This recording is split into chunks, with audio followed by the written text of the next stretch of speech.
જય જવાન જય કિસાન. ખેડૂત મિત્રો,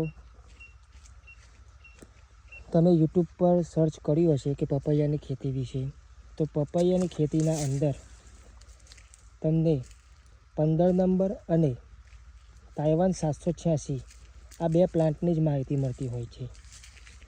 પણ આપણે આ જે પ્લાન્ટ લગાવ્યો છે તે રેડ ગ્લોરી 186 પ્લાન્ટ છે, જેની માહિતી કોઈ આપતું નથી. યુટ્યુબ પર મેં ઘણું સર્ચ કર્યું પણ આનો વિડીયો એક પણ વિડીયો અવેલેબલ નથી રેડ ગ્લોરી 186નો. તો તમારે રેડ ગ્લોરી 186 વાવવી હોય વેરાયટી અને એનું બેનિફિટ શું છે તો અમે તમને આગળના નવા વિડીયોમાં બતાવીશું. તાઇવાન 786નું રેડ ગ્લોરી આ બંને જાતિ સરખી જ છે, પણ રેડ ગ્લોરીની અંદર ફ્રૂટની સાઇઝ મોટી બને છે અને તાઇવાન 786ની અંદર સાઇઝ નાની રહે છે. આની અંદર સાઇઝ 3 થી 4 કિલોની બનતી હોય છે, ત્યારે તાઇવાન 786ની અંદર 2 થી 3 કિલોની સાઇઝ બને છે. તમે જોઈ શકો છો સાઇઝ. કોઈ પણ પ્લાન્ટ ઉપર તમે ફ્રૂટ જુઓ એની સાઇઝ મોટી જ હોય છે. બીજું કે આની અંદર ફ્રૂટની સંખ્યા તાઇવાન 786 કરતાં થોડી ઓછી હોય, પણ વજનની અંદર આ વધુ હોય, તો બંને પ્લાન્ટ ઉત્પાદનમાં સરખા જ રહે છે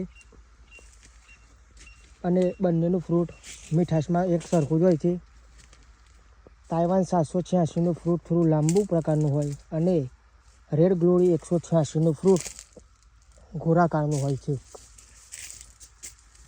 આ તફાવત છે પ્લાન્ટની અંદર. બાકી પ્લાન્ટની અંદર પત્તા બધું સરખું જ હોય અને 15 નંબરની એક વેરાયટી હોય છે. આ 3 વેરાયટી માર્કેટની અંદર વધુ ચાલતી હોય છે. બાકી બીજી પણ વેરાયટીઓ છે જે ખેડૂત મિત્રો નવા ખતરા માટે વાવતા હોય છે, પણ આ 3 તો સારી જ વેરાયટી છે.